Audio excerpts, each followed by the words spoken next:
Semi cryogenic engine Agnibaan വിജയകരമായി വിക്ഷേപിച്ച് India. സ്വകാര്യ startup Agnikul cosmos ആണ് അഗ്നിബാൺ വികസിപ്പിച്ചത്. ഇന്ത്യയിലെ ആദ്യ സെമി ക്രയോജനിക് റോക്കറ്റാണിത്. ഇതോടെ പര്യവേഷണത്തിന്റെ ചെലവ് ഗണ്യമായി കുറയും. മനേഷ് മൂർത്തി ചെന്നൈയിൽ നിന്നും കൂടുതൽ വിവരങ്ങളുമായി ചേരുന്നു. മനേഷ്, എന്തൊക്കെയാണ് ഇതിന്റെ വിശദാംശങ്ങൾ?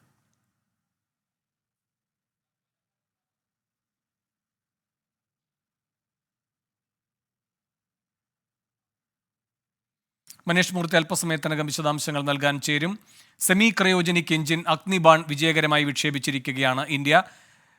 ഒരു സ്റ്റാർട്ടപ്പ് കമ്പനിയാണ് ഈ വിക്ഷേപണം വിജയകരമായി നടത്തിയത്. മനേഷ് മൂർത്തി ചെന്നൈയിൽ നിന്ന് ചേരുന്നു കൂടുതൽ വിവരങ്ങളുമായി. മനേഷ്, എന്തൊക്കെയാണ് വിശദാംശങ്ങൾ? വേണു, അഗ്നിബാണിന്റെ വിജയം, അതായത് സെമി ക്രയോജനിക് എഞ്ചിൻ വിജയകരമായി വിക്ഷേപിച്ചിരിക്കുന്നു ശ്രീഹരിക്കോട്ടയിൽ നിന്ന് എന്നുള്ളതാണ് ഏറ്റവും പ്രധാനപ്പെട്ട കാര്യം.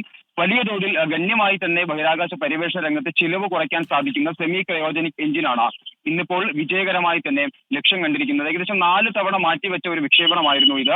അത് 5ാം തവണ അത് വിക്ഷേപിക്കുന്നു. അത് കൃത്യമായി തന്നെ നിയന്ത്രിത വിക്ഷേപണമായിരുന്നു, പരീക്ഷണ വിക്ഷേപണമായിരുന്നു. അതെന്തായാലും വിജയം കണ്ടിരിക്കുന്നു എന്നുള്ളതാണ് ഏറ്റവും പ്രധാനപ്പെട്ട കാര്യം. ISRO തന്നെ വലിയ നേട്ടമാണ്. അത് സെമി ക്രയോജനിക് എഞ്ചിനുകൾ ഉപയോഗിച്ചുള്ള റോക്കറ്റിന്റെ വിക്ഷേപണം എന്ന് പറയുന്നത്, അത് വിജയം എന്ന് പറയുന്നത് വലിയ നേട്ടമാണ് എന്നുള്ളതാണ് ISRO തന്നെ പറയുന്നത്. ഏറ്റവും പ്രധാനപ്പെട്ട കാര്യം എന്ന് പറയുന്നത് ഈ ലിക്വിഡ് മൂലകങ്ങൾ ഉപയോഗിക്കുമ്പോൾ ഉണ്ടാകുന്ന വലിയ ചിലവ് ഇതിലൂടെ കുറയ്ക്കാൻ സാധിക്കുന്നു എന്നുള്ളതാണ്. എന്തായാലും ആ രീതിയിൽ തന്നെ ബഹിരാകാശ പര്യവേഷണ രംഗത്ത് ആദ്യമായി ഒരു സ്വകാര്യ സ്റ്റാർട്ടപ്പാണ് അത്.